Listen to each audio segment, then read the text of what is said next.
On my bookshelf at home, there are a handful of children's books that are based on stories from the Bible. And in more than one of those, we see the character of David portrayed as this awesome hero who is so full of faithfulness and devotion to God. He's the king after God's own heart. And yet, the biblical story, when we really look at it, paints a much more complex picture of who David is. David is not just some heroic figure, though at times he is. David is also a deeply flawed figure.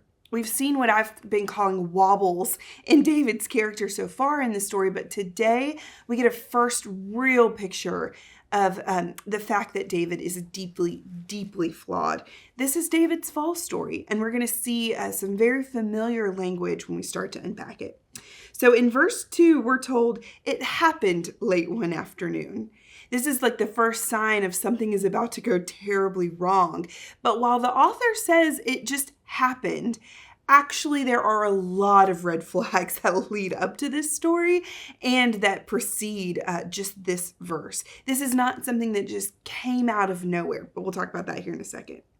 So David is walking on the roof of his palace, and he sees from that roof a beautiful woman who's bathing down below, likely on her rooftop. David sees this beautiful woman. She is desirable in his eyes. And so in verse 4, David sends messengers and he takes her.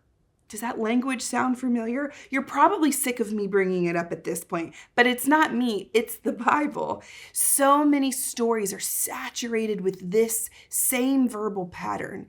A human who sees something as desirable, something pleasing and good or beautiful, something that's right in their own eyes, and so they take it for themselves. This is the fall story. This is the garden all over again. Eve sees the fruit as desirable. She takes it for herself and gives some to her husband. This is meant to be seen as like the floor falling out from under David. This is his Genesis 3 moment, his garden story, the same one we saw with Saul and the same one we'll see again with one of David's sons not too many chapters from now in this week's reading. David commits in this moment a grievous error, something we're told that displeases God. He sees this innocent woman who's already married, and he does what's right in his own eyes. He brings her to him, and he has his way with her.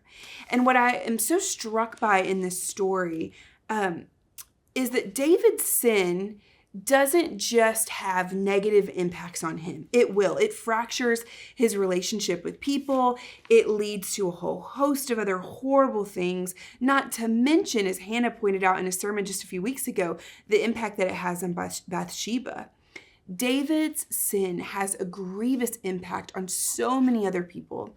I picture it like a stone that's dropped into a body of water, and the ripples that just go out from the point of impact and get larger and larger and larger.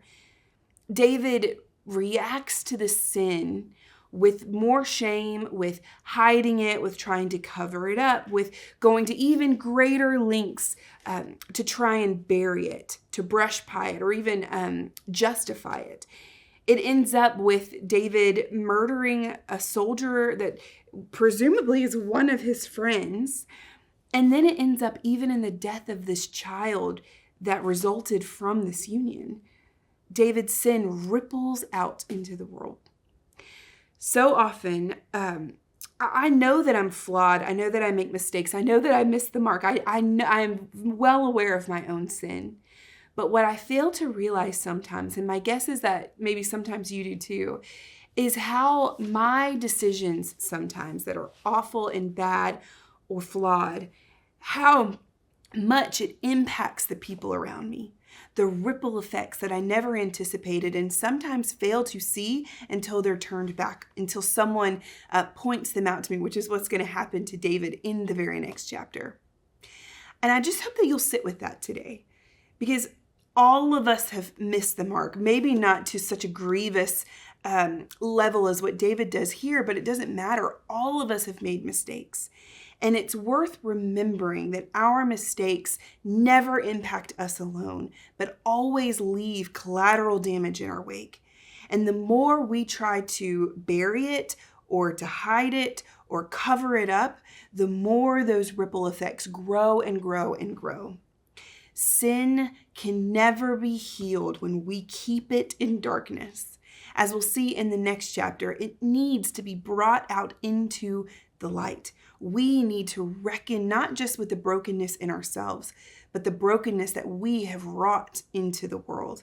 And so while I know this probably seems like a really depressing chapter, indeed a lot of this week's reading is on the more depressing side, I also hope that you will remember that when we bring our sin out into the light, it's not so that God can condemn us or shame us or show us how bad we are. Ultimately, bringing our sin out into the light, reckoning with it, showing it for what it is, and seeing what damage we've done is so that God can heal us. And we will see that taking place in these stories as well. So I know it's hard to be confronted with this reality in these stories, but know that there's a hopeful edge here as well, that when we bring things into the light, God can heal them, and that there is always an ocean of grace and forgiveness for the ways that we have wronged others in the world. Okay, we'll see you back here tomorrow.